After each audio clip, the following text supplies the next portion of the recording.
Hello everyone, ये class है BSc third year के लिए। तो पिछली वीडियो मैंने आपको कॉमन बेस बताया था। अब मैं कॉमन अमीटर पढ़ाता हूँ। कॉमन अमीटर उत्सर्जक विन्यास। तो अवेनिस्ट उत्सर्जक विन्यास बोलते हैं। इसमें मैंने बताया था क्या चीज़ है, जैसे कि इसमें क्या बेस कॉमन था पिछले बारे में, इसमें क्या होगा ई कॉमन होगा। इसको आप ऐसे, ये आपका ट्रांजिस्टर हो गया, इसको आपने किसी वीबी बोर्ड से जोड़ दिया और सी वाले को किसी वीसी से, और आपने ई को क्या कर दिया, कॉमन कर दिया। ई का मतलब दोनों में ये जा रहा है, क्योंकि बी था पहले तो इसको नीचे घुमाया था, तो ये सारी ई इधर था, सी इधर था। अब इसमें क्या है, ई को नीचे है, ये कॉमन है ई, ठीक है। तो इसमें यहाँ से बी से, अब इसको बी कैसे लगाते हैं, क्योंकि बी और ई के बीच में क्या पोटेंशियल लगाया बी। अब सी और ई के बीच में क्या लगाया पोटेंशियल वी सी। अब मैंने आपको बताया जो ये एरो होता है उसके अकॉर्डिंग आपको बात करनी होती है। अब एरो जैसे अब एरो गया तो ये बी सी पॉजिटिव डायरेक्शन में होगी तो ये ऐसे डायरेक्ट जाएगी, और पॉजिटिव इस डायरेक्शन में तो इधर आएगी। तो इनका भी ध्यान रखना है, B is positive, B C is only positive. इसमें क्या होगा, तो एक उल्टा हो जाएगा, करंट ऐसे पास हो रहा है तो जाके यूँ जाके ये नेगेटिव में जाएगा और ये करंट जाके पॉजिटिव में, ठीक है। तो इस चीज़ का भी ध्यान रखना है कि ये कब पॉजिटिव होते हैं और कब नेगेटिव होते हैं, ओके। तो इसमें सेम वही है जो पहले था, कॉमन बेस था, इसमें कॉमन ई कर दिया, ये कॉमन बेस सेम ट्रांजिस्टर है। अब इसमें क्या होता है, निर्गम और निवेशी अवरक्षक को क्या करते हो आप, निवेशी अवरक्षक को क्या करोगे, निवेशी वाला ये पोर्ट होता है, ये वाला पोर्ट, ओके। तो क्या करोगे, वीसी को कांस्टेंट रखोगे आप, इसको कांस्टेंट रखा। आप क्या करते हो, देखो कर पीछे लीजिए, इसे आपने कांस्टेंट रख लिया, मैंने पहले ही इसको जीरो वोल्टेज पे कर लिया आपने, कांस्टेंट है। आप क्या करोगे, आप वी को बढ़ाओगे, यहाँ से एक लगा होता है बढ़ाने घटाने के लिए, बढ़ाओगे तो पता होगा आई कितनी आएगी, वो देख चेक करते हैं, क्योंकि यहाँ पे अमीटर लगा होता है बीच में। अब फिर और बढ़ाइए आपने, एक पे आई 2, 3 पे आई 4, ऐसे 5 पे 6, ठीक है। अब 4-5 पॉइंट आपने ले लिए तो उसका एक कर्व खींच दिया आपने। फिर क्या करोगे, सेकंड कर्व खींचोगे तो क्या, फिर इसको एक वोल्टेज कर दोगे, फिर वही काम करोगे, इसको घटाओगे बढ़ाओगे, फिर इसमें कुछ परिवर्तन आएगा तो उनके कर्व खींचते हैं। सेम है, ऐसी बात करते हैं। तो यहाँ पर सेम है, देखो आपने किया कि वी सी को कांस्टेंट किया आपने, वी सी को अपन जीरो किया। अब जीरो पे किया तो वी बी आपने लिया, अब वी बी आपने पहले लिया आपने यहाँ पे जीरो वोल्टेज, तो ये कुछ इंक्रीज हुई, जैसे ये बढ़ती गई, ये बढ़ती गई, बढ़ती गई, बढ़ती गई, वी सी पे ऐसा करवाया कुछ। अब अपने क्या, वी सी को और बढ़ा दिया, फिर इसमें बढ़ाते गए तो कुछ पॉइंट यहाँ आ गए, कुछ पॉइंट वहाँ, कुछ रीडिंग आई, तो ऐसे कर्व आता है। इस तरह के वर्क को बोलते हैं निवेशीय अभिलाषक वक्र। सेम है, वो पहले बताया था, इसमें से ये उभयनिष्ठ उत्सर्जक विन्यास में आधार आई बी निवेशी धारा और वी बी निवेशी बोलता कि आई वी बी और आई बी, सॉरी मैंने इसमें शायद बोल दिया था कि आई सी आई ई के बीच में खींचते हैं, पर नहीं, वी बी और आई बी के बीच में खींचते हैं। इसमें वी सी और आई सी के बीच में खींचेंगे, से जो धारा निकलती है उससे ही रिलेटेड होता है। तो निवेशी अवलक्षक और वी सी के नियतमान के लिए निवेशी धारा आई बी तथा निवेशी बोलता वी बी के मध्य जो वक्र होते हैं उनको हम बोलते हैं निवेश अवलक्षक, ठीक है। सेम पोजीशन है। तो ये एनपिन ट्रांजिस्टर के लिए निवेश अवलक्षक वक्र हैं, ये कुछ इस तरह के आते हैं। सेम आपको देखना रखा के थोड़ा बहुत देख लेते हैं। अवलक्षक अगर 10-22 संधि डायोड के अवलक्षक समरूप होते हैं, वोल्टा वी के नियतमान के लिए वोल्टा वी के मान बढ़ाने पर आधार क्षेत्र की मोटाई कम हो जाती है, जिससे पुनः संयोजन प्राप्त आधार आई का मान कम हो जाता है। जर्मेनियम ट्रांजिस्टर के लिए भी इसी प्रकार का निवेश अवलक्षक प्राप्त होते हैं, परंतु शून्य आधार वी के लगभग 0.1 से 0.2 के मान प्राप्त होते हैं। इस अवलक्षक से ट्रांजिस्टर के गति के निवेश प्रतिरोध का मान याद किया जा सकता है। वो आपको R is equal to del V upon के आई बी, मतलब वोल्टेज बटे करंट, तो वो क्या होता है रेजिस्टेंस, तो वो बात की। अब निर्गम वक्र की बात करें, निर्गम वक्र क्या करोगे कि आप क्या करोगे, इसको कॉन्टेस्ट करोगे, वोल्टेज को इसको कांस्टेंट किया। आप क्या करोगे, वी सी और आई सी में कर्व खींचोगे। आपने मतलब जीरो रखा तो देखेंगे कुछ वी सी पे बढ़ाया, 1 पे 2 आ गई, फिर 3 आ गई, सो कांस्टेंट रखा है अभी, फिर 3 पे 4 आ गई, तो 4 में 5 पॉइंट आएंगे, फिर उसने एक कर्व खींच लिया। क्या करेंगे, फिर वी सी को 1 करेंगे, सॉरी ये वी को 1 कर देंगे, तो इनकी भी 4-5 पॉइंट लेंगे, तो इनके बीच जो कर्व आएंगे उनको बोलते हैं निवेशी निर्गम अवलक्षक वक्र। तो वही है, वनिष्ठ उत्सर्जक विन्यास में संग्राहक आई सी निर्गत धारा तथा संग्राहक उत्सर्जक वोल्टता वी सी ई निर्गत वोल्टता होती है, आधार आई बी निवेशी धारा होती है। ओके, थोड़ा सा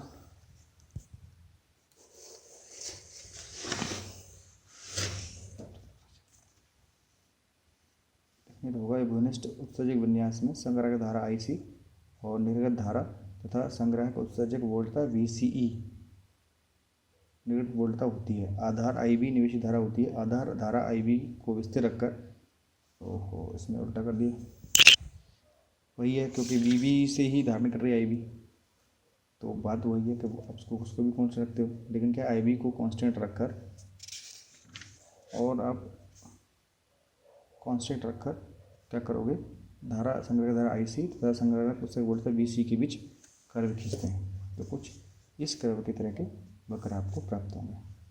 इसे क्या किया, IB ने IB को कांस्टेंट रखा, इसमें क्या IB को कांस्टेंट रखते हैं तो ये वक्र आपका निकल के आता है।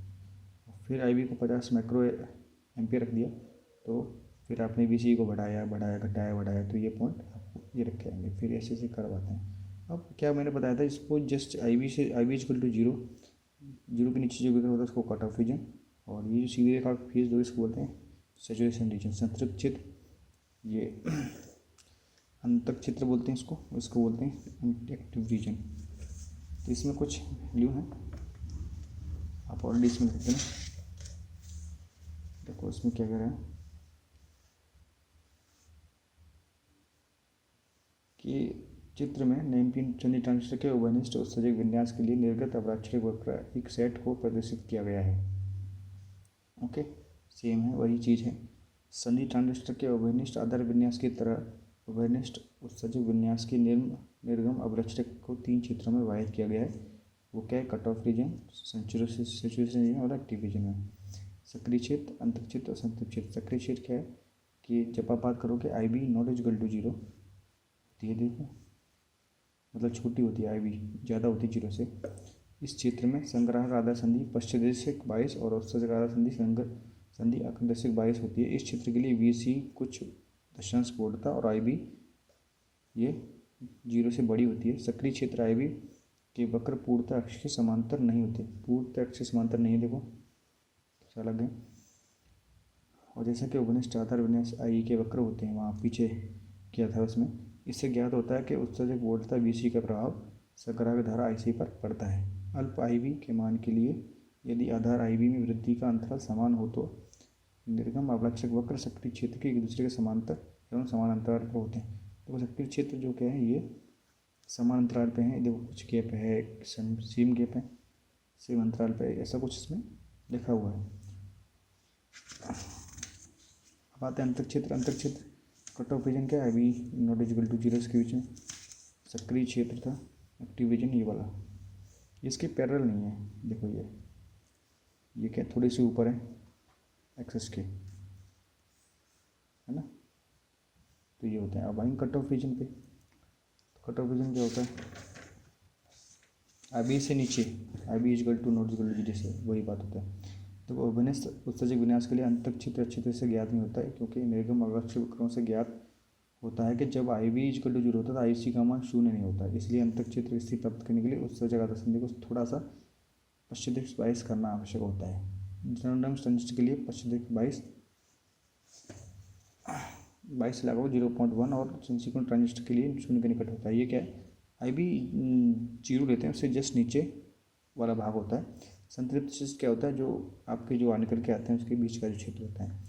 जब वोल्टता VC का मान बहुत कम होता है तो संग्राहक धारा IC का मान वोल्टता VC को कम करने पर तेजी से कम होता है। तब यह तब तक होता है जब तक कि VC का मान वोल्टता VB से कम नहीं होता।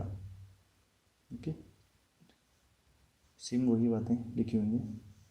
तो इसमें एक चीज़ है, अब इसको ये इम्पोर्टेंट है, धारा प्रवृत्त गुणांक क्या होते हैं, ये सब चीज़ क्या होती हैं, ये कभी कभी निकल के आते हैं। देखो जब उसमें आपने करा नहीं था, ये थोड़ा सा बात करा देते हैं। एक्चुअली क्या होता है,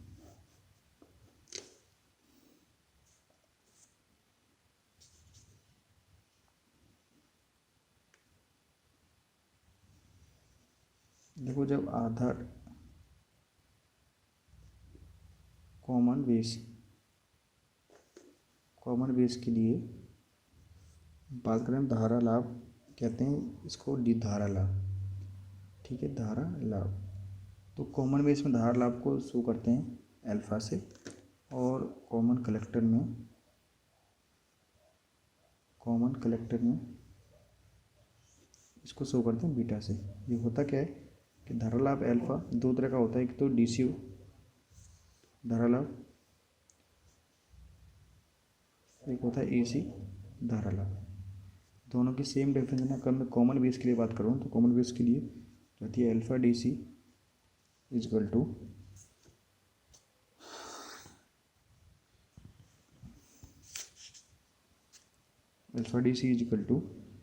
आई सी ओवर के आई ई, ठीक है।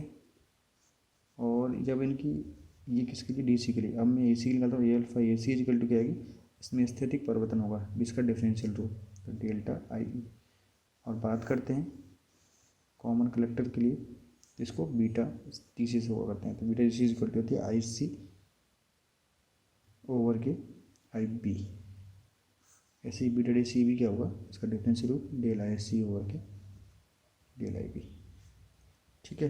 देखो अल्फा और बीटा में एक संबंध निकालते हैं, वो संबंध इम्पोर्टेंट है। अल्फा बीटा के में संबंध क्या होता है आपको पता है कि धारा जो कलेक्टर निकलती है, देखो मैं बताता हूँ, देखो यहाँ से